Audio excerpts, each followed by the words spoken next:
Let me tell you something. I spent half my adult life dreaming about a place where I could finally breathe, somewhere quiet with water, lapping at the shore, and just enough space to stretch out my legs and maybe get a little sun on my face if the mood struck.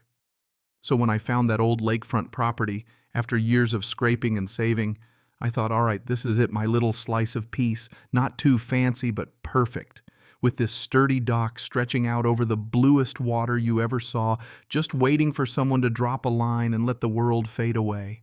I spent the whole weekend moving in boxes everywhere, sunburn on my neck, that kind of happy exhaustion you only get when a dream finally starts to feel real. But then before I'd even had a chance to learn which cabinet I'd put the coffee in Monday morning, hit like a hammer on the front door, bam, bam, bam, I opened it, and there they were, three people with clipboards dressed like they meant business, and none of them smiling. The woman in front looked at me the way a school principal might size up a kid who's already on thin ice. "I'm Debbie," she said, president of the Lake Vista Homeowners Association. Her two sidekicks stood just behind, arms crossed like backup dancers at a bad audition. "No, welcome to the neighborhood, not even a nod, just straight into it. We need to discuss your dock immediately. It's not up to our standards and it'll need to be removed within 30 days. You ever just stand there thinking, did I miss a step?" I blinked at her, trying to process, while she shoved a thick booklet into my hands. "Our HOA Covenant, Section 12, Paragraph 4. She rattled off. "All waterfront structures must be approved by our architectural committee. Your dock doesn't match." I flipped through the booklet, feeling like I'd just been handed a test in a class I never signed up for. Thing is, I knew my stuff. I'd worked for the Department of Natural Resources for years before switching gears, and for most of that time I was the guy who showed up to check if people's docks were legal. So I asked to see the paperwork that supposedly tied my property to their HOA. Debbie's smile went tight, like someone holding a straight flush who just realized the game was chess. "We'll get it to you this week," she said, "but the timeline stands." Well, let me back up a sec, because if there's one thing I've learned, it's never just about the rules, it's about who's holding the pen. I asked to see the DNR-approved dock designs, too. Debbie's sidekick jumped in. "The HOA handles all the permitting collectively. You don't need to worry about that." I couldn't help but laugh. "Actually, I do. Every dock needs its own approval. I should know. I used to inspect them. You could feel the mood shift, like someone yanked the plug out of a fancy fountain." Debbie rallied fast. "Well, we have a special arrangement with the county. Our HOA's been here for 20 years. I just smiled and said, "That's interesting, because there's no such arrangement with the DNR. Every structure needs state approval, no exceptions." I pulled out my phone. "Let me call my old colleague at the DNR. She'll clear this up." Debbie put her hand up like she was stopping traffic. "That won't be necessary. We'll get you the paperwork. Just no changes will be required." They left, and I stood in my kitchen for a minute listening to the clock tick, and I thought, all right, game on. I called the county recorder's office and asked about my deed. No HOA covenant attached, nothing. Then I dialed up my old boss at the DNR. She pulled my docs file and read off every permit, every sign-off, all in perfect order. The next day, I get this official-looking letter in my mailbox, big Lake Vista HOA letterhead, threatening $100 a day fine until I tore down the dock. No signatures, no registration numbers, just that whiff of bluff you get when someone's gambling with borrowed chips. I started knocking on doors, talking to neighbors. Turns out the so-called HOA only existed in Debbie's head and in the heads of her two buddies who happened to live in the swankiest houses on the north side. For years, they'd been shaking down new homeowners, collecting fake dues and fines, enforcing rules that nobody voted for and nobody outside their circle even knew about. That's when I decided, okay, time for a little sunlight. I called up a lawyer friend who owed me a favor and laid out the whole circus. We drafted a cease and desist letter that quoted state laws about impersonating official organizations, fraud, and even threw in a friendly reminder about the penalties. But honestly, I wasn't satisfied yet. If there's one thing that scares bullies more than lawyers, it's a crowd that knows the truth. So I put out flyers for a community barbecue, no HOA permission slip needed, and told everyone on the lake to show up. That Saturday, the smell of burgers was still in the air when I stood up and laid it all out for almost 30 of my new neighbors. Some had paid dues for years. Others had spent thousands upgrading their docks and yards based on threats and phony citations. Debbie and her crew showed up late, probably hoping to take over, but instead found themselves ringed by homeowners with real questions.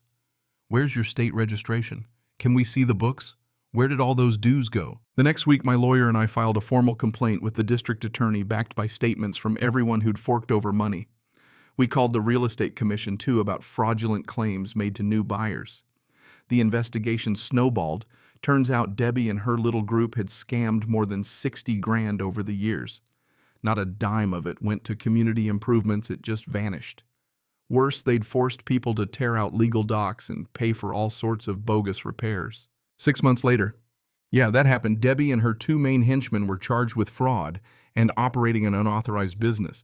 The DA made sure every cent was repaid with penalties, and a few homeowners sued for damages on top of that. I kept my dock, never touched it, not even a new nail. These days I've got neighbors who drop by for fishing, and we built a real community association, filed the paperwork, registered with the state, and focused on keeping the lake clean and the water rights fair. We even built a little community dock for folks who don't own waterfront property. And you know what? Sometimes I think the only thing standing between people like Debbie and getting away with it forever is just one person willing to say, "Show me the proof." It's funny, my years at the DNR didn't just teach me about water rights. They taught me to spot the look people get when they think nobody will call their bluff. Sometimes all it takes is a little bit of knowledge and the guts to say, "Not today." Let me switch gears for a second, because not every drama is about property. Sometimes it's just about being blindsided by the people closest to you. Like this, my boyfriend and I, 3 years together. He went to a friend's birthday, said he might crash there. Nothing weird about that. But when he came home, he was off, quiet, distant, wouldn't talk, wouldn't touch, barely looked at me for a week.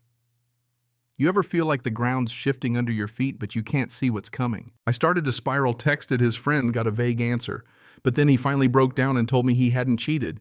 He'd been assaulted. Hearing him say it, seeing the pain on his face, it shredded me. There's nothing in the world that prepares you for that. All the trust issues and what-ifs just disappeared. All I could do was hold him and promise I believed him. Now we're looking for a counselor. He's slowly healing.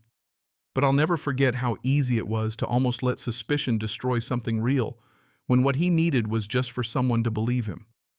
Sometimes the hardest battles are the ones nobody else can see.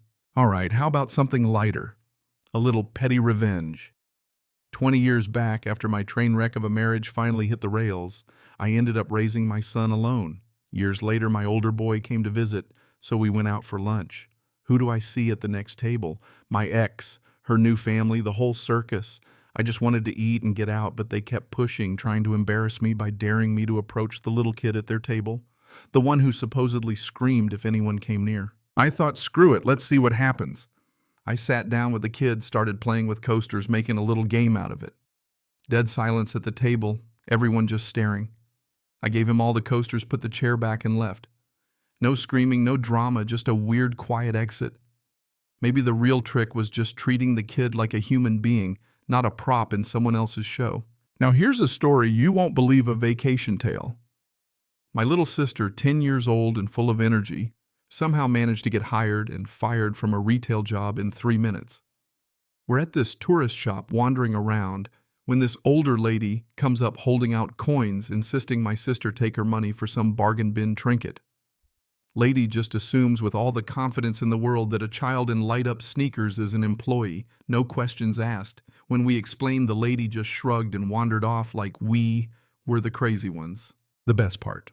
For the rest of the trip, we teased my sister about her brief shining retail career, clocking in for your shift boss.